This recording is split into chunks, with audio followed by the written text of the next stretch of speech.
Que clássico carioca ontem, hein?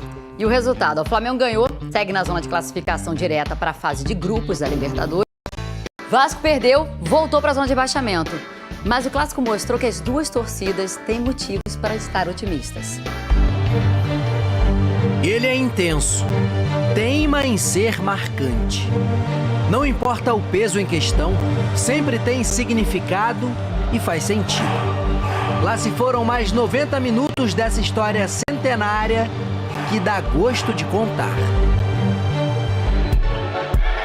Um Flamengo e Vasco tem milhões de sensações. Nem dormi direito essa noite, porque clássico é clássico, ainda mais contra o Vasco.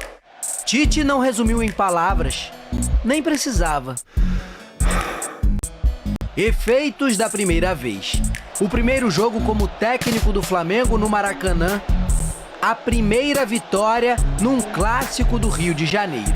Antes eu não sabia o que era, agora eu sei. Ramon Dias também experimentou uma novidade. As lembranças do campo ele já tinha, dos tempos de jogador. Agora sabe como um treinador se sente ali, ainda mais depois de uma derrota. Tivemos algumas chances para ganhar e creio que o resultado justo seria o empate, porque as duas equipes criaram chances. Os dois equipos se criaram situações. 15 anos juntos e a Vascaína e o Rubro-Negro enfim viajaram de Santa Catarina para o Rio para conhecer o Maraca. Primeiro clássico deles também. Esse aqui é daquele que sai de grupo, fica bravo, não fala com amigo, aí alguém tem que ceder e eu acabo cedendo, né?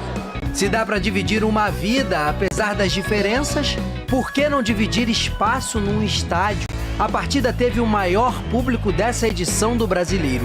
64.524 pagantes, perto de 70 mil presentes, misturados, juntos, daquele jeito. Onde é que tá o estádio dele? Qual é o melhor estádio? Qual é o melhor estádio? Flamengo 4-1 no Vasco. A gente ganhou 4-0 no primeiro tempo. Foi todo mundo embora. Para proteger o São Januário. Nem de longe o jogo lembrou o clássico do primeiro turno. Dessa vez, Flamengo e Vasco fizeram um jogo de muita entrega, equilíbrio e fortes emoções. Um carrossel de possibilidades. Domínio que mudava de mãos. O jogo ele teve muitas etapas diferentes dentro do próprio jogo. Realmente para nós foi difícil, mas para eles também. Mas para eles também. 7 finalizações para cada lado no primeiro tempo. O Vasco começou com Verratti, depois do cruzamento do Payet, e Gabriel Peck, também com passe caprichado do francês. O Flamengo achou um encaixe. Arrascaeta apareceu. A primeira chance clara do jogo também foi com o uruguaio. Léo Jardim estava atento. O goleiro também viu esse chute do Arrasca passar perto. E trabalhou, e muito, logo depois. A cabeçada do Fabrício Bruno parou nele e no travessão. No rebote, o zagueiro tentou por baixo. No cantinho, com um monte de gente na frente, Léo defendeu outra vez. E aí o Léo defendendo e na sequência o escanteio. Jogo assim exige capacidade de transformação. O time do Ramon Dias entendeu isso no segundo tempo. Ficou mais com a bola, tratou ela melhor.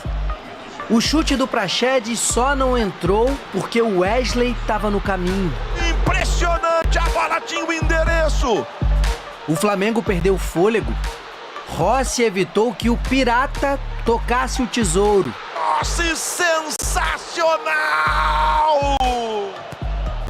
E faltou precisão para o Zé Gabriel. Por um momento, a equipe esteve mais perto de fazer o gol e de ganhar. E acho que no melhor momento do Vasco, saiu o gol do Flamengo.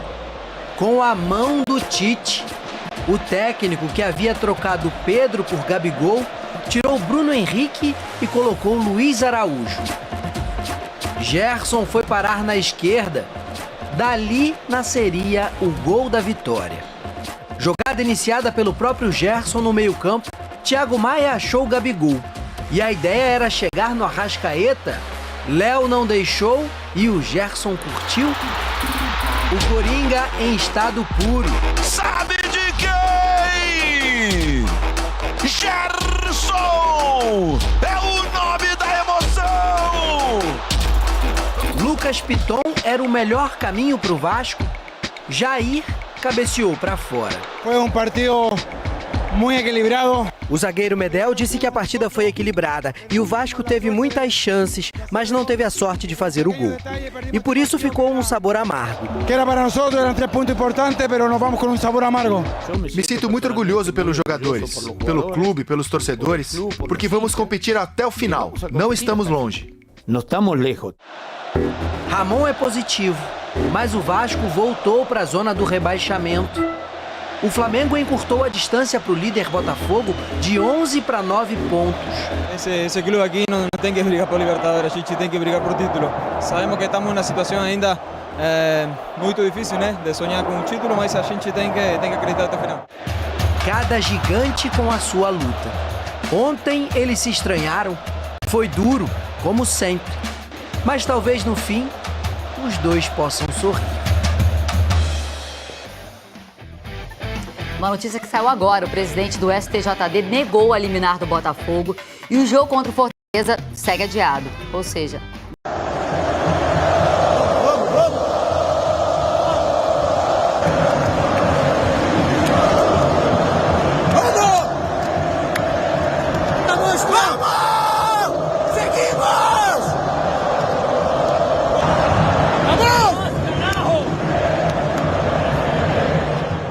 Há 8 anos, o Flamengo continua sem perder para o Vasco no Campeonato Brasileiro.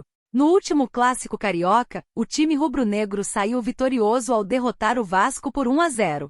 Esse resultado manteve uma sequência invicta que começou em 2015, quando o Flamengo sofreu sua última derrota para o time de São Januário em uma partida válida pelo Campeonato Brasileiro. A última derrota do Flamengo para o Vasco no Brasileirão ocorreu em setembro de 2015, mais precisamente há 8 anos. Naquela ocasião, o São Januário venceu o mais querido por 2-1, durante a 28ª rodada do Campeonato Brasileiro. Desde então, os dois times se enfrentaram em mais 10 ocasiões pelo Brasileirão. Nesse período, o Flamengo saiu vitorioso em 6 jogos e empatou em 4. Além disso, o rubro-negro balançou as redes do Vasco por 20 vezes, enquanto sofreu 9 gols dos cruzmaltinos. Essa última vitória contra o Vasco ajudou o Flamengo a manter sua posição na 3ª colocação do Campeonato Brasileiro, somando 50 pontos. A equipe encurtou a distância para o líder Botafogo, que possui 59 pontos. Por outro lado, o Vasco continua lutando contra o rebaixamento, ocupando a 17ª posição na tabela.